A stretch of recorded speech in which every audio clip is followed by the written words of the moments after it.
Hey everyone, and welcome to my very first ever top 10 video on this channel. Since this is my 99th video, as might as well do something like this. But without further ado, these are the top 10 things that I like that nobody else does. Starting at number 10 is something a bit on the tame side, I want to say, and that is that I wish certain Japanese exclusive games made their way over to America. There are some well-known Japanese exclusives like the ever so popular Mother 3 for the Game Boy Advance that a very passionate Mother fan base went out of their way to translate it all to English. But there are some rather weird or obscure Japanese games like Pepsi Man and LSD Dream Emulator for the PlayStation 1. Now I know the chances of releasing a PlayStation 1 game in 2019 is highly unlikely, but if Nintendo did it with Star Fox 2 when they released the SNES Classic, I'm pretty sure Sony could do it if they ever do release a PlayStation 2 Mini. Most likely never gonna happen given the reception of the PlayStation 1 Mini, but hey, I got a dream, candy. Now, coming in at number 9 is also fairly tame and one that I'm sure many others can agree on. And that is the fact that I find PAL region or European region PlayStation 1 box art more stylish and better in general than what us Americans got. A very great example is the PAL and American box art for Castlevania Symphony of the Night. The PAL box art done by Ayami Kojima is honestly the greatest looking PlayStation 1 box art that my eyes have ever had the pleasure of seeing. But here in America, instead of getting that stylish, museum-worthy masterpiece, we instead got Mount St. Michael's Abbey in the night with the most generic looking lightning ever. If you want to know more why I also like PAL Region PS1 box art more than American box art for the PlayStation 1, go watch Cat Icarus's Top 10 Worst American PS1 box art video. You'll see what I mean shortly. Okay, number 8 is something that might also make me the number one prime target of the Sonic fandom. And that is the fact, if I could get there it is. That is the fact that I actually like the Wolf Hog levels in Sonic Unleashed. Oh, trust me, I do know some reasons why people don't like them. They go on for too long, and that battle theme. You know the one that I'm talking about. The one that plays every single time that you're in a battle.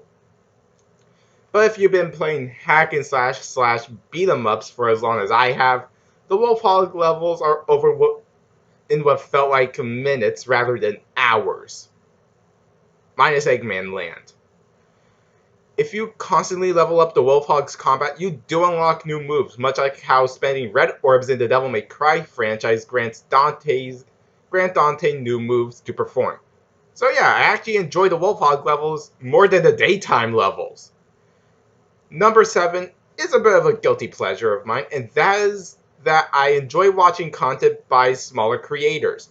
Channels like Val4XD, Universal Gamer Reviews, and Honest Bigums, among many others, are also really great for what they do. I actually find myself watching their content more than most bigger gaming channels. And yes, that does include the likes of PewDiePie, Markiplier, Jacksepticeye, and many, many more. I'm leaving the links to their channels below. They definitely deserve more subscribers than what they currently have. They surely make better content than I do, that's for sure. Number 6 is also one that will most likely put me on another hit list, this time in the Smash Brothers community. And that is because I don't find Bayonetta in Smash 4 to be broken. Yep, I just said that. Now, I never played Smash 4 for myself, but from what I've saw, I really don't know why people consider Bayonetta broken. I find her moves to be more snappy, I want to say, and not as sluggish as she is in Smash Ultimate. Just from saying that, I'm pretty sure I made enemies with the Smash community. But I don't care in the slightest, and I'm sticking with my opinions. Oh boy. Now we're only halfway through this list, and we are at number 5. And that is the fact I think playing games at 30 frames per second can be just as fun as playing games in 60 frames per second. Now I know certain games need 60 frames per second to be required to play. Much like Street Fighter games, for an example, like Street Fighter 5 or Mortal Kombat 11, that requires inhuman finger reflexes. But games like the original release of DMC Devil May Cry, or in my case, as I'm calling this, Devil May Cry 2013, on the PlayStation 3 / Xbox 360, it can still be playable despite it being locked at 30 frames per second. Now, I honestly don't know why people always complain about games being locked at 30 frames per second. Number 4. I'm pretty sure the Final Fantasy fans would crucify me for saying this, but I think the gameplay change to the upcoming Final Fantasy VII Remake will be better than the original Final Fantasy VII release. Now look, I'm not bashing on the original Final Fantasy VII, I honestly quite love it. But even though I love turn-based RPGs to no end, I think 3D hack and slash action RPG gameplay to the upcoming Final Fantasy VII Remake might be better. Who knows? The game isn't even out yet, and there's still no public demo on the PlayStation Store on the PlayStation 4. Back with Sonic for number 3 this time. And oh boy, this one's quite a doozy. I honestly find the glitches in, if I could get the disc out, the glitches in Sonic 06 to be hilarious and fun to use. Yeah. One of the worst games ever made actually have some hilarious elements to it. Like in the Mach Speed sections, when Sonic gets hit, he spazzes out. That's just downright hilarious to me, and I am surprised no one made a GIF of it yet. Now the gems Sonic can also be used to fun effects, like the infinite jump gem. And the glitch with silver and the door with the gold ring in it is also very useful and something I would always use. Number 2. Now I already made a review of this game, but to those who are new here and are passionate Devil May Cry fans, you might kill me for saying this, but I find DMC Devil May Cry, or Devil May Cry 2013, to be one of the greatest games for both a DMC fan and a newcomer to the franchise. The combat is just more simplistic and not that overwhelming, unlike the previous ones. And with, if I could get it, and with Definitive Edition, you can have the lock-on feature, as well as all the DLCs, including Bloody Palace mode with Virgil. So yeah, I find Devil May Cry 2013, both the original release and Definitive Edition, to be great games. And number 1. The number 1 thing that I like that nobody else on this planet does is when I'm pretty sure the entire human population would impale me, burn me, shoot me, stab me, and crucify me for.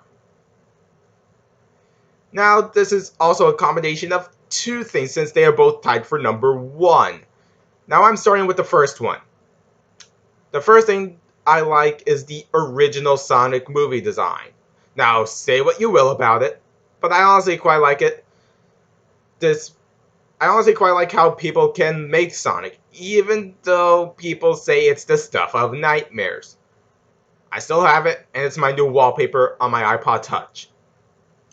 Second thing is that I love playing Smash Ultimate with the items on. Yes, I am one of those players that loves the items, because like I said in my Smash Melee review, they make Smash Smash.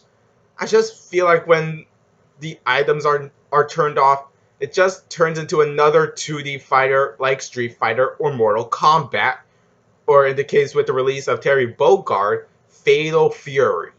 But yeah, I like the original Sonic movie design for Sonic himself, and I like playing Smash Ultimate with the items on. And with that, Those are the top 10 things that I like that nobody else does. I am sure I will get tons of hate comments on this one video alone. But like I said, I don't care in the slightest because nobody will ever have the same opinion on certain topics. Anyway, like the video or dislike it, subscribe to the channel, and turn on that notification bell, and I will see you all in my 100th video, which I am considering doing my first ever PS4 live broadcast live stream. Until then, take care everyone.